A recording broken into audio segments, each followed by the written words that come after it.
Assalamualaikum warahmatullahi wabarakatuh. Waalaikumsalam warahmatullahi wabarakatuh. Alhamdulillah wassalatu wassalamu ala sayyidina Rasulillah sayyidina wa maulana Muhammad ibn Abdullah wa ala alihi wa sahbihi wa mawalah.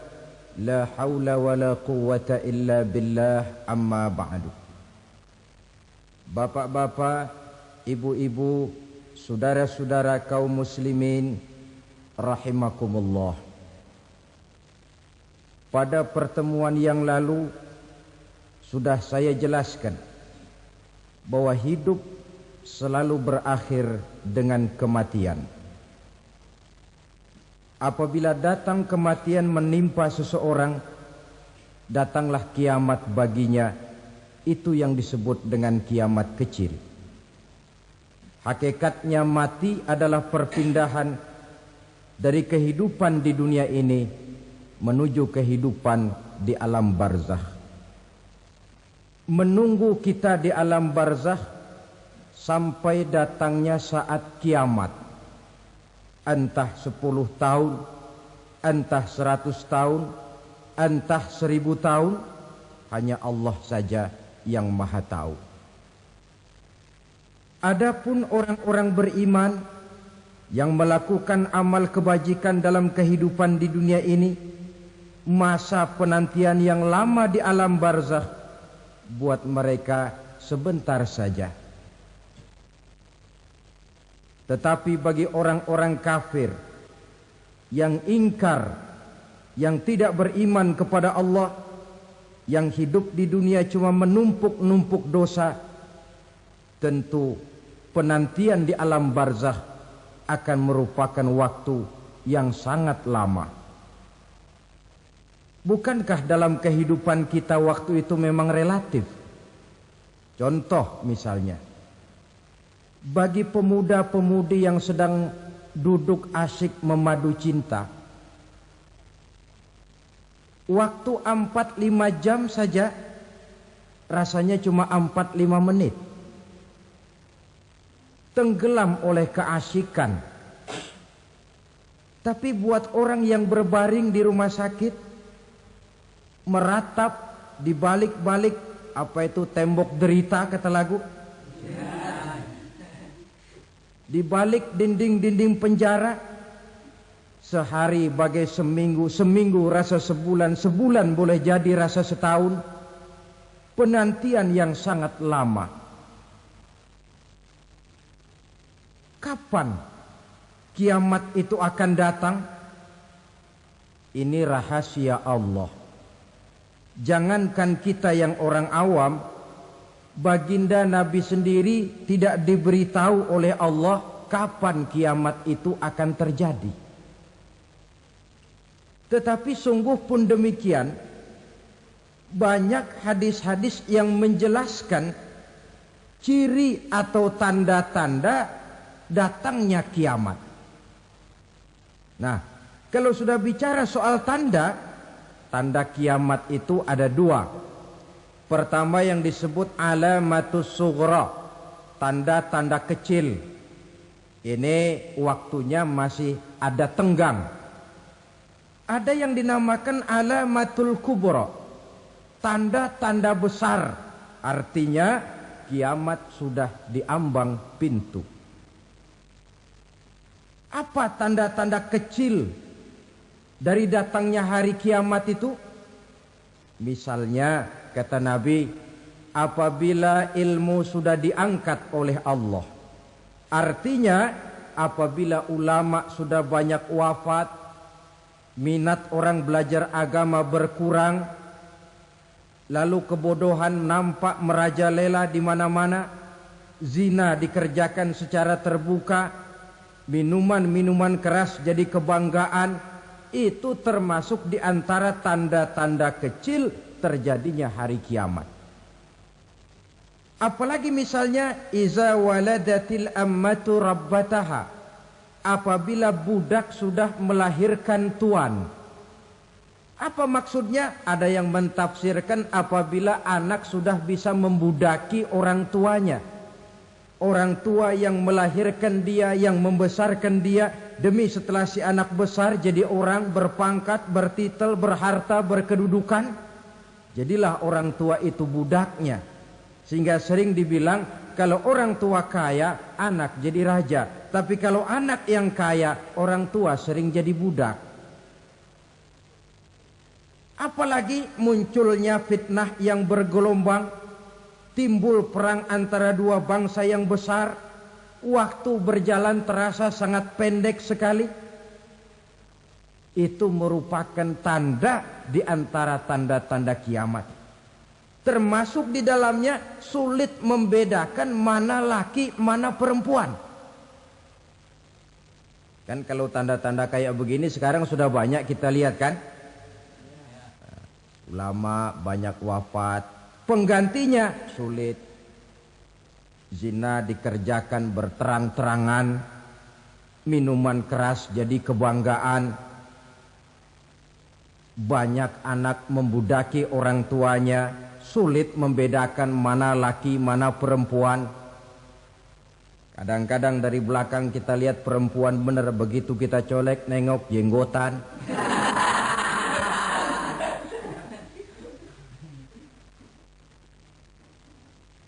Ini termasuk tanda-tanda kecil. Masih ada tenggang sampai akan terjadinya kiamat itu. Nah, yang dimaksud dengan tanda-tanda besar, ini tanda besar artinya kiamat sudah di ambang pintu. Pertama, matahari terbit dari sebelah barat. Apabila matahari sudah terbit dari arah sebelah barat, tertutuplah sudah pintu taubat. Bersabda Nabi kita, la taqumus sa'atu hatta tatlu'a syamsu min maghribiha. Tidak akan datang hari kiamat sampai matahari terbit dari arah sebelah barat. Fa iza tala'at, manakala matahari telah terbit dari arah sebelah barat, wara'ahan nasu, manusia banyak menyaksikan itu, amanu ajma'un, mereka pun lalu beriman.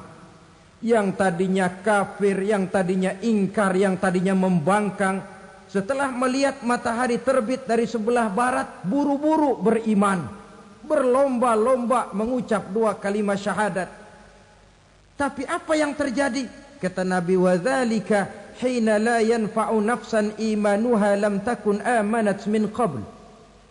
Hari itu adalah hari yang iman sudah tidak berguna lagi bagi seseorang apabila sebelumnya memang dia tidak pernah beriman.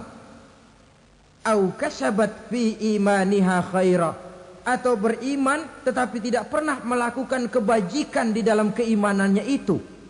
Hari yang sudah kasib, hari yang sudah terlambat, beriman tidak akan ada gunanya lagi. Ini pelajaran buat kita. Sebelum sang surya terbit dari sebelah barat, sebelum nafas sampai di tenggorokan, artinya pintu taubat masih terbuka. Kalau dua hal itu sudah terwujud, nafas sudah sampai di kerongkongan, atau matahari sudah terbit dari arah sebelah barat, tertutuplah sudah pintu taubat. Tak ada lagi gunanya pangkat, jabatan, harta, bahkan beriman pun dalam suasana macam itu. Too late, kata orang Kulon. Sudah terlambat. Matahari terbit dari arah sebelah barat. Itu tanda besar, artinya kiamat sudah di ambang pintu. Lalu apalagi tanda besar? Munculnya Dajjal. Dajjal artinya pendusta-pendusta yang menyesatkan manusia. Ada dua macam Dajjal, saudara. Ada Dajjal kecil. Ini Dajjal kelas teri. Kalau ini sejak zaman Rasulullah sudah ada itu. Tiap zaman ada.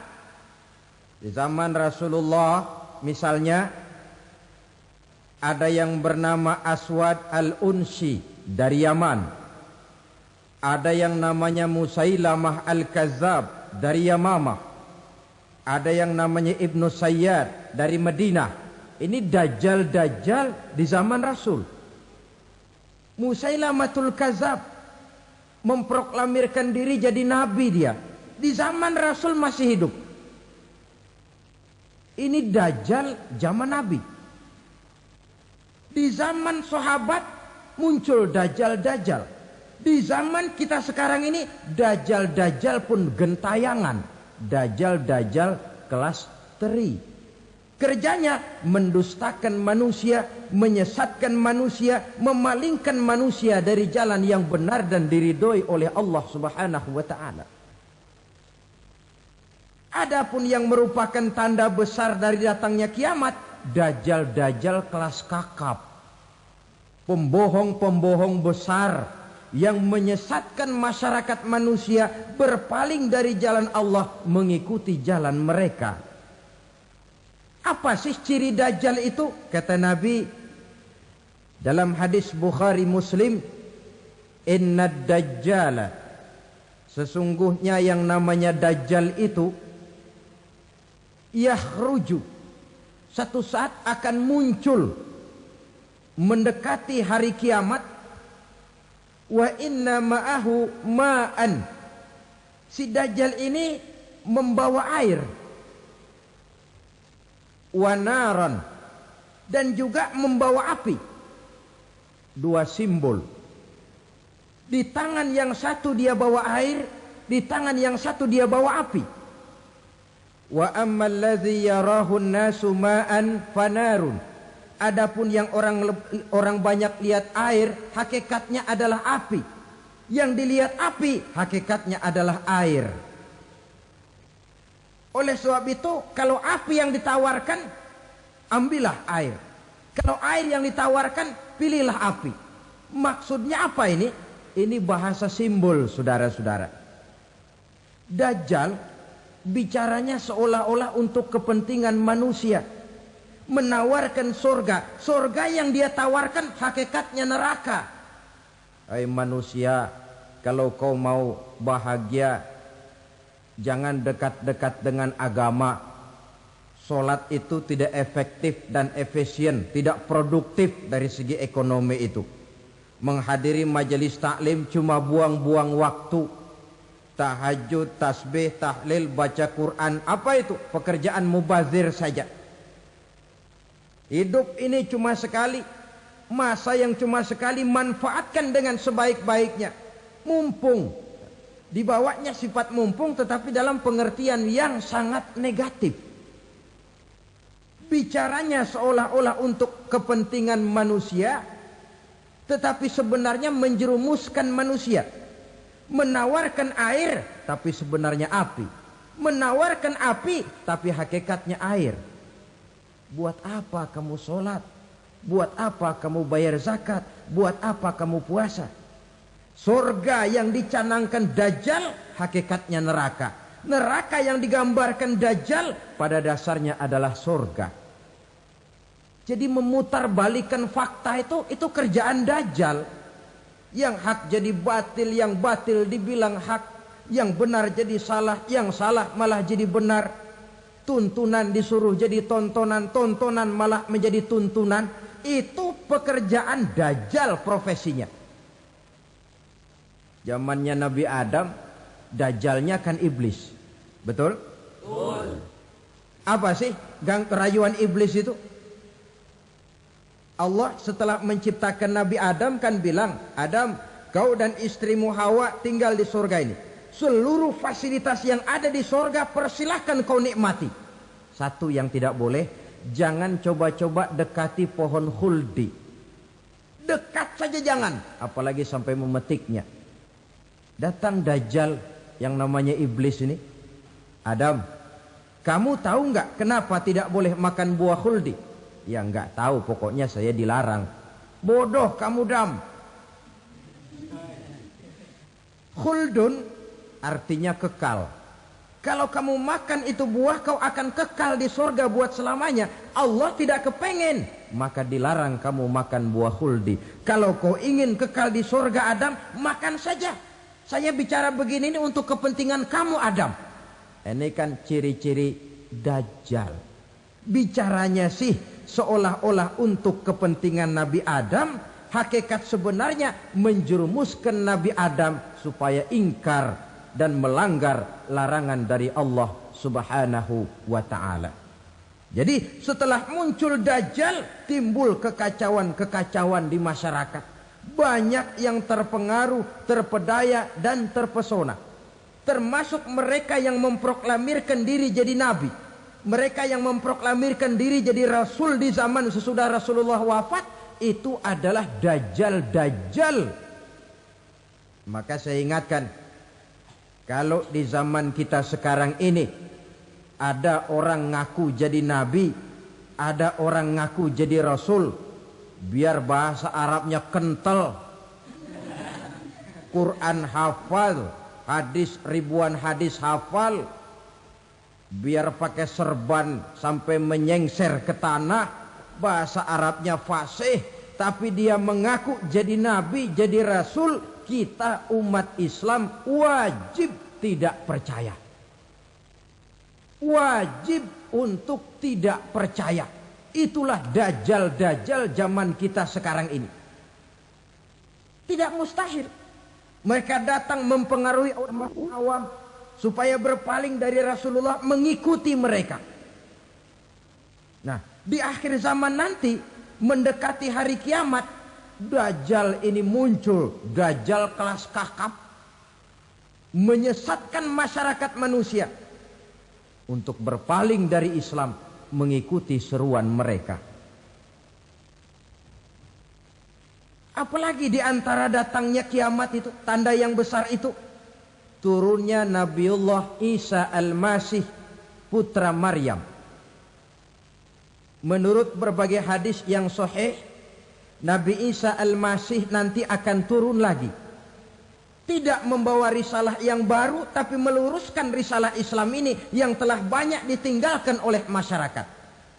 Bahkan ada hadis menjelaskan beliau akan membunuh Nabi, mematahkan kayu-kayu salib, lalu melaksanakan haji dan umrah mengikuti syariat Nabi Muhammad, bukan membawa agama baru. Menjadi semacam mujaddid, reformer, menyelamatkan manusia dari bisikan Dajjal. Bahkan ada riwayat yang menjelaskan bahwa Nabi Isa berhasil mengalahkan Dajjal, mengembalikan masyarakat manusia kembali kepada ajaran Islam yang datang dari Allah, dibawa oleh Rasulullah sallallahu alaihi wasallam. Dengan kata lain, turunnya Nabi Isa bukan sebagai nabi dan rasul baru, tetapi mengikuti syariat Nabi kita Muhammad sallallahu alaihi wasallam. Saudara hadirin, ibu-ibu hadirat yang saya hormati, kemudian apalagi di antara tanda-tanda besar akan datangnya kiamat itu? Keluarnya asap atau awan. Kata Nabi, inna min asyrati sa'ah dukhanan yamla'u ma bainal masyriqi wal maghrib. Di antara tanda-tanda kiamat, munculnya awan antara langit dan bumi. Ini pun diperkuat dalam surah Ad-Dukhan ayat 10. Fartaqib yauma ta'tis sama' bidukhanim mubin fayughshan nas hadza azabun alim. Bagi orang-orang yang beriman, mereka biasa-biasa saja. Tapi bagi orang kufur, datangnya asap dan awan ini merupakan azab yang kelewat pedih. Barangkali sedikit mendekati gambaran tentang azab yang pedih ini, saya ingatkan alam pikiran kita kepada peristiwa yang belum lama terjadi. Pernah dengar berita bocornya reaktor nuklir di Chernobyl, Uni Soviet? Pernah dengar? Nah. Bocornya reaktor nuklir di Chernobyl yang mengakibatkan ratusan bahkan sangat mungkin ribuan nyawa. Cuma satu reaktor. Bagaimana kalau seluruh cadangan nuklir yang dimiliki oleh para negara adikuasa ini diledakkan? Bahkan yang konon menurut catatan cadangan nuklir yang dimiliki bersama oleh Amerika dan Rusia sekarang ini sudah sanggup memusnahkan 6 miliar manusia. 1,5 kali lebih banyak dari jumlah manusia yang nongkrong di permukaan bumi ini. Saudara-saudara hadirin yang saya hormati, lalu saat mendekati hari kiamat, apalagi tandanya? Setelah Nabi Isa wafat, pada saat turunnya yang kedua kali, lalu Allah meniupkan angin sejuk. Semua orang-orang beriman, orang-orang baik wafat, sehingga penghuni bumi ini cuma tinggal lagi terdiri dari orang-orang kafir. Tidak ada lagi di bumi ini yang bisa mengucapkan Allah.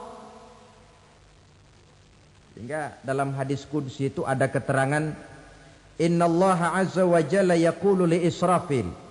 Allah pernah pesan kepada malaikat Israfil. Kata Allah, Israfil, Iza sami'ta qailan yaqul Allah, Allah, fa akhirin nafkhah 40 sanatan ikraman liqailiha. Hai Israfil, apabila kau dengar di permukaan bumi masih banyak orang yang mengucapkan Allah, Allah, maka tunda sangkakala kiamat itu 40 tahun. Untuk apa? Ikraman liqailiha, menghormati orang yang mengucapkan Allah, Allah itu. Wah, jadi karena sekarang masih banyak yang mengucapkan Allah, besar hatilah kita, masih jauh kiamat itu. Tapi jangan lupa, kiamat pribadi, kiamat kecil itu yang gak kita sangka-sangka. Ajal datang mencabut nyawa, itu kiamat pribadi. Dan itu yang pasti kita hadapi. Dan itu yang membuat kita tidak boleh bersikap main-main di dalam kehidupan sekarang ini. Saudara hadirin yang saya hormati, tidak ada lagi orang-orang muslim. Seluruh penduduk dunia ini kafir. Lalu terciptalah struktur sosial yang berlandaskan prinsip hidup semau gue. Bakal terjadilah prinsip di mana yang kaya menyantap yang miskin, yang kuat menindas yang lemah. Hidup sudah bagaikan di rimba belantara. Berlaku hukum rimba. Siapa yang kuat dia yang menang. Siapa yang lemah menjadi mangsa. Timbul kekacauan. Maksiat merajalela. Munkarat menjadi-jadi. Sehingga isi bumi ini penuh dengan segala macam perbuatan dosa. Tidak ada perlunya lagi alam diperpanjang temponya. Datang saat yang sudah dijanjikan oleh Allah Azza wa Jalla, maka terjadilah yang disebut kiamat kubra, kiamat besar, kiamat ancur-ancuran. Bagaimana kejadian ini dimulai? Dalam surah Az-Zumar ayat 68, Allah Subhanahu wa taala berfirman, "Wa nufikha fis-suri fasa'iqa man fis samawati wa man fil ardi illa man sya'allahu." Maka manakala ditiuplah sangkakala, terkejutlah seluruh yang ada di langit dan seluruh yang ada di bumi.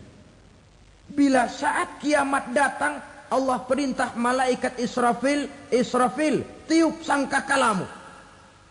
Ditiuplah sangkakala oleh malaikat Israfil. Yang akibat daripada tiupan itu, seluruh yang ada di langit, seluruh yang ada di permukaan bumi terkejut. Yang ada di langit siapa? Malaikat kan. Bayangin aja kalau malaikat kaget, apalagi kita.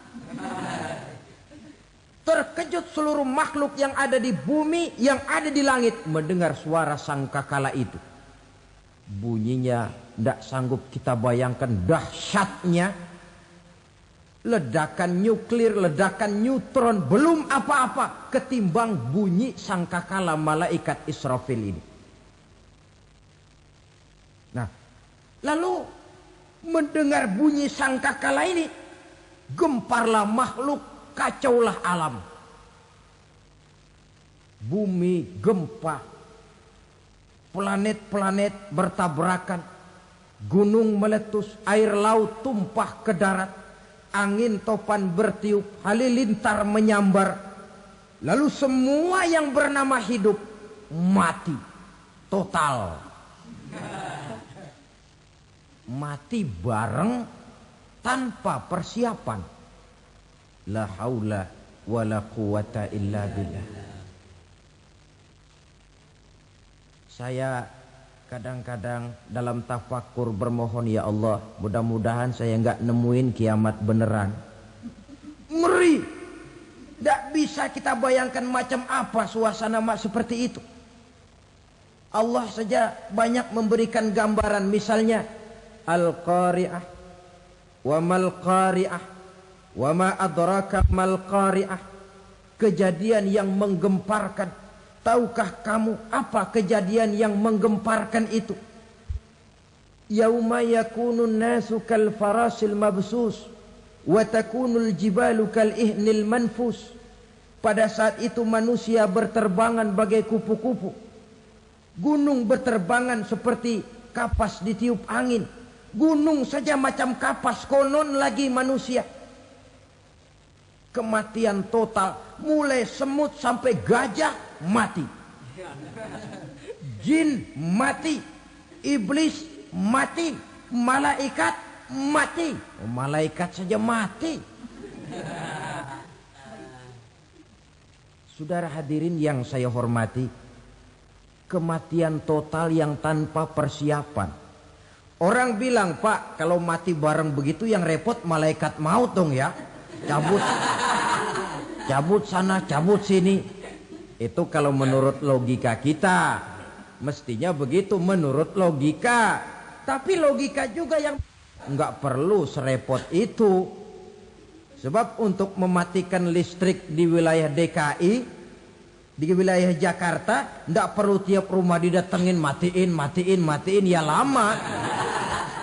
Cukup dari kantor pusatnya saja PLN, tekan satu tombol, gelaplah seluruh Jakarta. Saudara hadirin yang saya hormati, kematian total. Lalu setelah kematian total, planet-planet juga mati, dalam arti tidak bergerak dan beredar. Angin mati, dalam arti tidak bertiup. Air mati, dalam arti tidak ada riak gelombang. Pokoknya semua mati. Kullu nafsin za'iqatul maut. Semua yang bernafas mati. Dalam ayat lain, kullu man 'alaiha fan. Semua yang ada di permukaan bumi fana. Yang kekal cuma Allah Subhanahu wa ta'ala. Yang paling belakang mati malaikat maut dan malaikat Israfil. Tapi mati juga sesuai dengan janji Allah. 40 lamanya. Tidak dijelaskan oleh Abi Hurairah 40 jam, apa 40 hari, apa 40 tahun. Hadis-hadis cuma menyebutkan 40 saja. Sunyi alam. Yang tinggal cuma Allah saja lagi. Ketika itu Allah berseru-seru, katanya, limanil mulkul yauma. Siapa para penguasa hari ini? Mana itu raja-raja dan penguasa yang dulu mengaku jadi Tuhan? Fir'aun. Mana Fir'aun sekarang? Yang dulu jadi raja, merasa berhasil, sombong, lalu tidak mau turun-turun dari kekuasaannya, sampai kepada puncak kekurang ajarannya mengangkat diri jadi Tuhan. Mana itu Fir'aun? Namrus. Mana sekarang Namrus? La ilaha illa ana. Ternyata tidak ada Tuhan lain selain daripada aku, kata Allah. Proses kemudian, saudara-saudara, turunlah hujan dari langit. 40 lamanya hujan itu. Tidak jelas juga 40 jam apa 40 hari. Setelah air turun membasahi, datanglah tiupan sangkakala yang kedua. Semua yang bernama mati bangkit dari kuburnya masing-masing. Ini yang disebut Yaumul Ba'thi, hari kebangkitan. Allahu Akbar. Pada saat kita bangkit dari kubur kita masing-masing, kumpul di padang mahsyar namanya.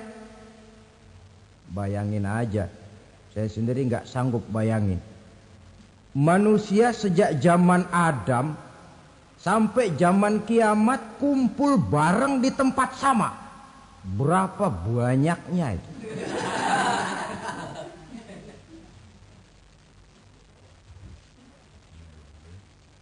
Dan yang luar biasa menurut satu riwayat, pada saat bangkit itu, Masya Allah, roman muka kita berubah. Disesuaikan dengan amalan kita waktu di dunia ini. Barang siapa yang waktu di dunia amalannya itu amalan tikus, di akhirat nanti dia bangkit dari kubur, mukanya seperti muka tikus. Gagah betul badannya, tapi mukanya seperti tikus. Kenapa? Amalannya waktu di dunia seperti amalan tikus. Apa amalan tikus itu? Suka ngegeragoti barang yang sudah disimpan rapi-rapi. Orang sudah simpan uang rapi-rapi, simpan perhiasan rapi-rapi, digeragoti oleh tikus. Maling-maling, pencoleng-pencoleng, koruptor-koruptor. Itu nanti di akhirat nanti kita lihat mukanya seperti muka tikus. Oh ini waktu di dunia suka nyolong, mukanya seperti muka tikus.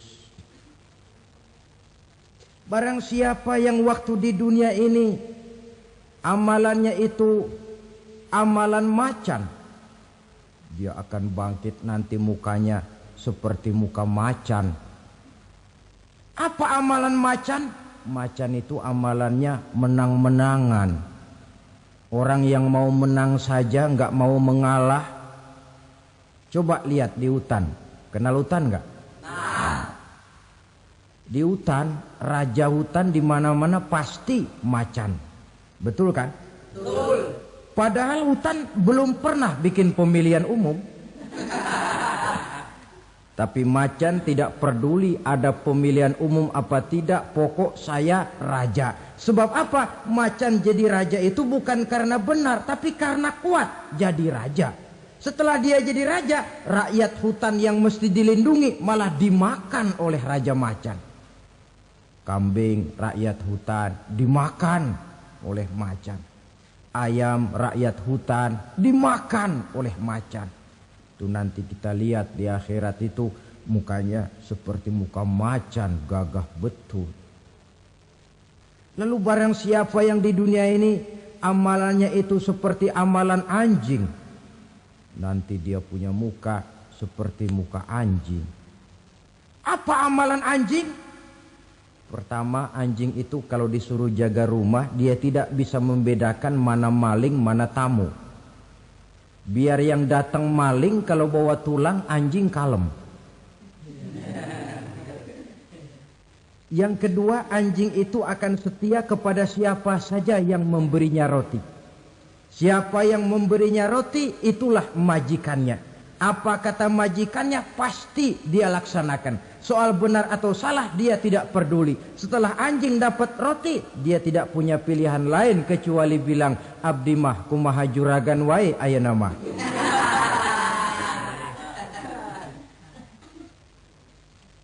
Saudara hadirin yang saya hormati, berkumpul di padang mahsyar, tiap orang sibuk dengan persoalannya masing-masing. Matahari waktu itu didekatkan oleh Allah. Panas luar biasa. Ada yang saking panasnya itu mencucurkan peluh keringat sampai sebatas mata kakinya. Ada yang keringatnya sampai sedengkulnya. Ada yang keringatnya sampai sepusatnya. Ada yang keringatnya mengalir sampai sebahunya. Ada yang kelelap oleh keringatnya sendiri, sementara orang di sampingnya enggak apa-apa. Bergantung lagi amalan dia waktu di dunia ini. Saudara-saudara, sebagian orang dalam kepanikan padang mahsyar berombong-rombong datang mereka menghadap Nabi Adam. Ya Adam, anta abal bashar. Hai Adam, Tuhan adalah bapak moyang manusia. Kami sebentar lagi akan disidang, dimintakan pertanggungan jawab. Tolonglah kami, hai Adam. Kata Nabi Adam, jangankan nolongin sampean, saya sendiri tanggung jawab di hadapan Allah ketika dulu tidak boleh makan khuldi, saya serobot. Sudahlah, urus diri masing-masing saja, nafsi. Begitu kata Nabi Nuh, begitu kata Nabi Ibrahim. Tiap orang bertanggung jawab sendiri-sendiri. Ketika itulah saudara-saudara, nikmatnya menjadi umat Nabi besar Muhammad sallallahu alaihi wasallam. Sebab apa? Walaupun menurut abjad kita ini umat paling belakang, karena paling belakang kita ini toh, karena Nabi Muhammad adalah Nabi akhir. Tapi akan dihisap lebih dulu, lewat di atas sirat lebih dulu, masuk surga lebih dahulu ketimbang umat-umat belakangan. Ketika Rasul mendekati ajal, beliau tanyakan itu kepada malaikat Jibril. Malaikat Jibril berkata, Muhammad jangan khawatir, Allah sudah berjanji, inni haramtul jannata ala sairil anbiya hatta tadkhulaha anta. Wa haramtuha ala sairil umami hatta tadkhulaha ummatuka. Surga aku haramkan buat seluruh nabi kecuali kalau engkau Muhammad sudah masuk ke dalamnya. Dan surga aku haramkan buat seluruh umat kecuali kalau umatmu Muhammad sudah masuk ke dalamnya. Logikanya, walaupun menurut abjad kita umat paling belakang, bakal dihisab paling dulu, lewat di atas sirat paling dulu, masuk surga paling dulu, kalau mampir ke neraka juga paling dulu. Ya resiko. Jangan mau enaknya aja paling dulu. Saudara hadirin yang saya hormati, setelah masa kebangkitan itu jangan dikira begitu bangkit langsung diperiksa. Masih menunggu menanti ribuan tahun perhitungan padang mahsyar untuk sampai kepada proses yang disebut yaumul hisab, hari perhitungan. Seorang demi seorang bakal dipanggil. Bayangkan saja, kita se-RT saja di absen, kadang-kadang perlu waktu lama. Ini manusia sejak zaman Nabi Adam sampai datang hari kiamat, satu demi satu disidang di hadapan Qadhi Rabbul Jalil. Status sosial copot sudah waktu itu.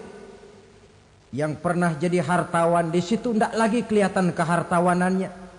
Yang pernah jadi jenderal tidak lagi dipanggil jenderalnya. Yang ustadz tidak lagi dipanggil al-mukarramnya. Seluruh status sosial selesai. Dipanggillah kita seorang demi seorang menghadap Qadhi Rabbul Jalil.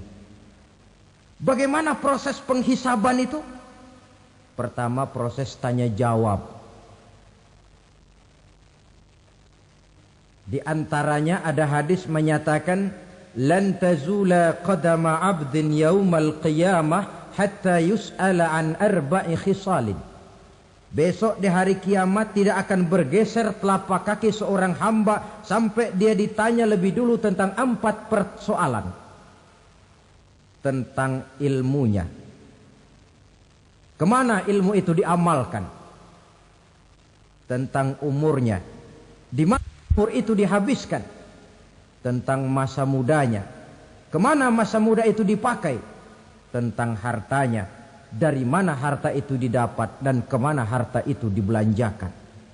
Ini termasuk proses tanya jawab. Jadi kalau istilah pengadilan dunia, nama Fulan bin Fulan. Kamu waktu di dunia diberikan umur panjang untuk apa? Pernah mengalami masa muda, kemana kau habiskan masa remajamu? Kau diamanahkan ilmu, dengan apa ilmumu kau amalkan? Kau diberikan harta, dari mana harta kau dapat, kemana kau belanjakan? Tak seorang pun yang bisa mungkir. Sebab apa? Dikala itu yang menjadi saksi bukan orang. Yang menjadi saksi adalah seluruh anggota badan kita. Tangan bicara, kaki jadi saksi terhadap seluruh amalan yang pernah kita kerjakan pada saat kehidupan di alam dunia ini. Selesai proses tanya jawab, lalu diperlihatkan buku catatan kita waktu hidup di dunia ini. Jangan lupa Allah itu menyiapkan 2 superkomputer kepada kita. Sebelah ditempelin sebelah kanan, yang sebelah tempelin di sebelah kiri. Komputer itu namanya Raqib dan Atid. 2 malaikat yang apabila baik kita lakukan, refleks saja akan menulis kebajikan kita. Jahat kita kerjakan akan tertulis. Catatan itu nanti diperlihatkan kepada kita. Waduh, alangkah malunya pada saat diperlihatkan catatan kita, buku rapot kita merah melulu. Barangkali diperiksa sambil diomelin, brengsek lo. Buku merah melulu begini bagaimana waktu hidup di dunia? Tidak cukup diperlihatkan buku catatan kehidupan, rekaman kehidupan. Rekaman kehidupan kita secara utuh sejak terlahir sampai ajal datang merenggut nyawa. Barangkali mirip dengan video sekarang ini, di mana terekam dengan baik seluruh kegiatan kita sejak yang sekecil-kecilnya sampai kepada yang sebesar-besarnya.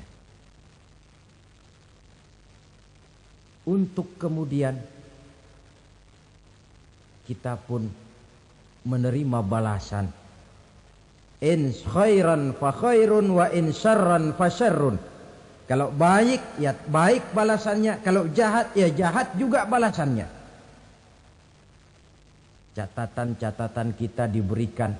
Kalau banyak kebajikannya diberikan di tangan kanan dengan cara yang halus. Kalau banyak kejahatannya diberikan dari sebelah kiri atau dilempar dari belakang. Itulah sebabnya sejak di dunia ini kita sudah mohon kepada Allah. Ketika berwudu membasuh tangan kanan, apa kita bilang? Allahumma a'tini kitabi biyamini wa hasibni hisaban yasira. Ya Allah, berikan saya kitab di tangan kanan, dan kalau saya memang perlu dihisap, hisaplah saya yang seringan-ringannya. Tangan kiri berlindung kita kepada Allah. Jangan sampai diberikan kitab di tangan kiri atau dari arah sebelah belakang. Wa a'udzubika an tu'tiya kitabi bishimali aw min wara'i zuhri, dari arah sebelah belakang. Na'udzubillah min dzalik. Setelah selesai lewat proses penghisaban, lewat mizan, timbangan, maka yang sudah selesai dihisab itu bergeraklah menuju sirat, jembatan yang terbentang menuju surga melalui neraka. Saudara-saudara, panjangnya perjalanan sirat itu memakan waktu ratusan tahun. Tetapi orang yang lewat di atas sirat pun macam-macam, bergantung amalannya ketika di dunia ini. Ada yang lewat di atas sirat itu kalbarkil khatib, seperti kilat yang menyambar, lep, sudah sampai dia di surga. Cepat bukan main. Ada yang lewat di atas sirat itu seperti orang lari-lari. Ada yang lewat di atas sirat itu seperti orang jalan biasa. Ada yang sambil merangkak, ada yang sambil ngesor, ada yang sambil gelayutan, ada yang selamat sampai ke ujung ke surga, ada yang tergelincir jatuh masuk ke dalam neraka, bergantung amalannya dalam kehidupan di dunia sekarang ini. Tiap kita akan melewati yang namanya sirat ini. Saudara-saudara kaum muslimin yang saya hormati, dengan demikian mereka yang selamat melalui sirat sampai ke terminal akhir surga, mereka yang ketika dihisab ternyata banyak kejahatannya daripada kebaikannya, mereka singgah di dalam neraka. Nah, adapun orang-orang yang beriman menurut ayat Quran dan hadis Nabi itu nanti ada bermacam-macam. Ada orang beriman itu yang dimasukkan surga. Ada orang beriman itu yang dimasukkan ke dalam surga. Ada orang beriman itu yang disebut penduduk surga. Kenapa lain-lain, Pak? Karena waktu di dunia amalannya juga lain-lain. Ada orang beriman yang masuk surga. Ini paling murah tiketnya. Mau masuk surga? No. Kata Nabi begini, ma min abdin qala la ilaha illallah thumma mata ala dhalik illa dakhalal jannah. Kalau seorang hamba sudah mengucap dua kalimat syahadat, dia yakin dengan kebenaran kalimat itu sampai matinya, orang itu akan masuk surga. Abi Dzar yang waktu itu diajak bicara heran, ya Rasul kok gampang betul? Iya. Walaupun orang itu mencuri, iya. Walaupun orang itu berzina, iya. Biar dia mencuri, biar dia berzina, kalau dia sudah mengucap dua kalimat syahadat, dia yakin dengan kebenaran kalimat itu sampai matinya, itu orang akan masuk surga. Jadi masuk surga cukup dua kalimat syahadat, yakin sampai mati, masuk surga. Itu perkara masuk. Tapi kalau pertanyaannya diterusin, masuknya kapan, Pak? Nah, ini lain lagi urusannya. Sebab ada yang masuknya itu langsung, ada yang mampir dulu. Di sana tempat cuma dua, kalau tidak surga, neraka. Mau ke surga tapi mampir dulu, yang mampirnya jelas di neraka.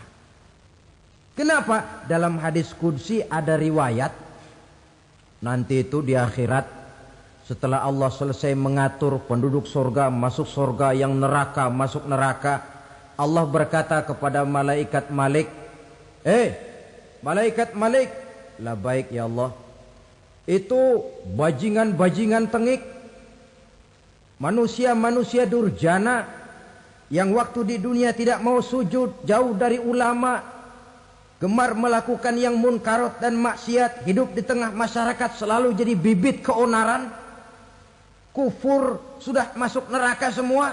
Sudah ya Allah.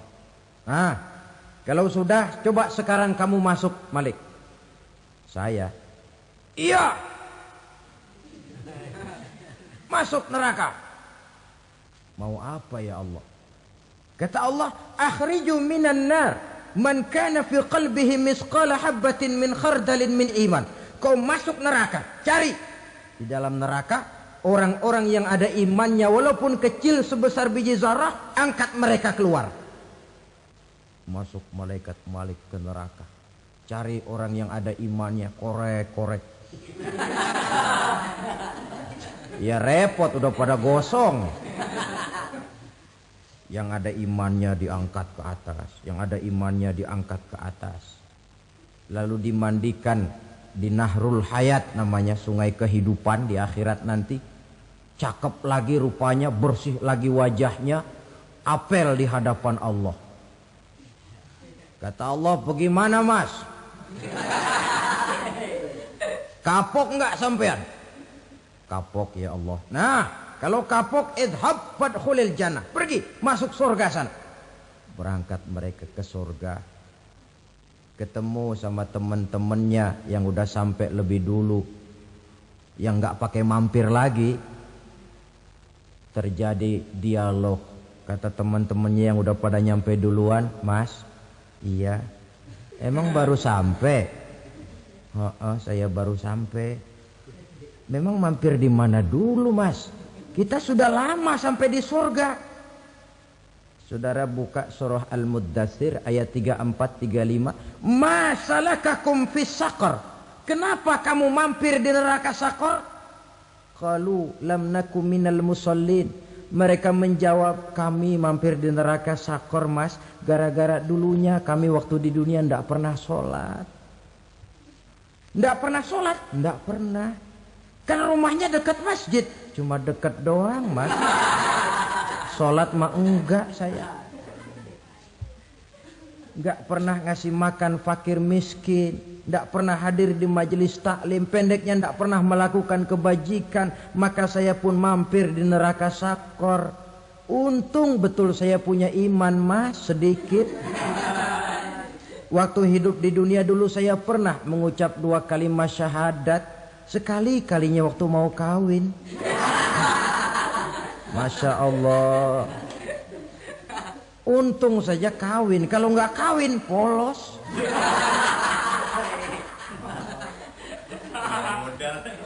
Itu juga pengulu sudah setengah mati ngajarin. Asyhadu alla, asyaduaan, asyaduaan.